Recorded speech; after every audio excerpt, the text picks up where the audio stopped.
আপনি কি নতুন এনআইডি করতে চান কিন্তু জানেন না কি কি কাগজ লাগবে?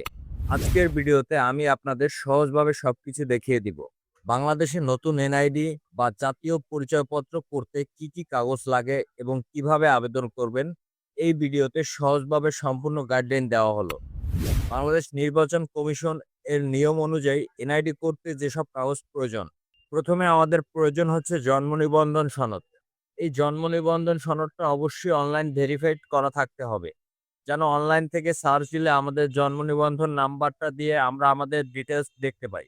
এই জন্ম নিবন্ধনের কার্ডটা যদি আমাদের অনলাইন করা না থাকে, তাহলে আমাদের পার্শ্ববর্তী ইউনিয়ন পরিষদ বা কাউন্সিলর অফিস থেকে আমরা চাইলে জন্ম নিবন্ধন নাম্বারটা সংরক্ষণ করতে পারি। অবশ্যই প্রথমে হচ্ছে আমাদের জন্ম নিবন্ধন আইডিটা বা জন্ম নিবন্ধন কার্ডটা আমাদের সংরক্ষণ করতে হবে। দ্বিতীয় হচ্ছে বাবা মায়ের এনআইডি কার্ড। অবশ্যই আমাদের বাবা মায়ের এনআইডি কার্ডটা আমাদের সাথে থাকতে হবে। তৃতীয় হচ্ছে ঠিকানা প্রমাণপত্র। এই ঠিকানা প্রমাণপত্রটা বলতে হচ্ছে আমরা বুঝি আমরা যে স্থানে থাকি সেই স্থানের যে ঠিকানা আছে সেটা। সেটার জন্য হচ্ছে আমাদের বিদ্যুৎ বিল বা গ্যাস বিল বা ইত্যাদি যেকোনো কিছু দিতে হবে।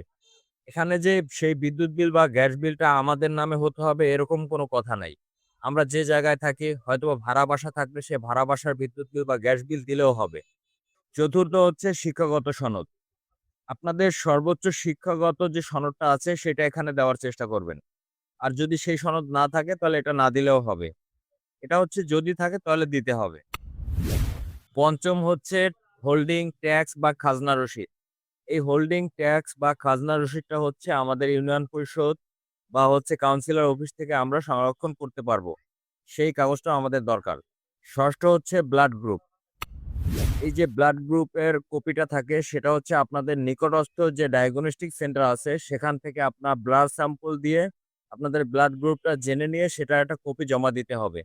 আর যদি কারো এরকম কপি বের করা থাকে সে কপি দিলেও হবে। আমি এতক্ষণ ধরে যেসব কাগজপত্রের কথা বললাম সে সকল কাগজপত্র একত্রিত করে আপনার নিকটস্থ নির্দিষ্ট নির্বাচন কমিশনার অফিসে চলে যাবেন।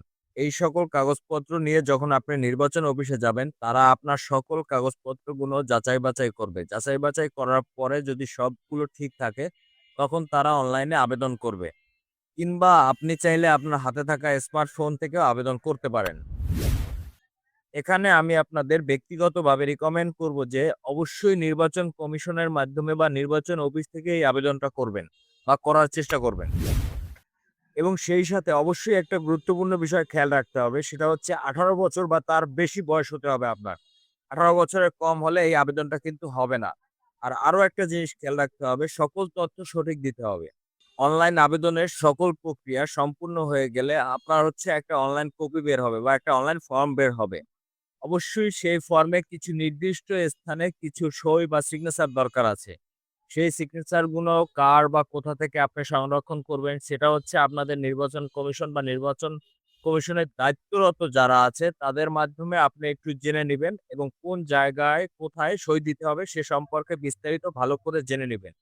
এবং সেই সই-টই দেওয়া হয়ে গেলে আপনি পরবর্তীতে সেই ফর্মটা নির্বাচন কমিশনে জমা দিবেন। যখন আপনি ফর্মটা জমা দিবেন তখন হচ্ছে নির্বাচন অফিস থেকে বা নির্বাচন কমিশন থেকে আপনার ছবি তোলা হবে, ফিঙ্গারপ্রিন্ট নেওয়া হবে, আইরাস বা স্ক্যান নেওয়া হবে, চোখের স্ক্যান নেওয়া হবে। এই ছিল মূলত আজকের ভিডিও। ভিডিওতে কোনো কিছু বুঝতে সমস্যা হলে অবশ্যই কমেন্ট করে জানিয়ে যাবেন। সেই সাথে ভিডিওটি ভালো লাগলে লাইক, কমেন্ট, শেয়ার করতে ভুলবেন না। খোদা হাফেজ। দেখা হচ্ছে পরবর্তী কোনো এক ভিডিওতে। ভালো থাকবেন।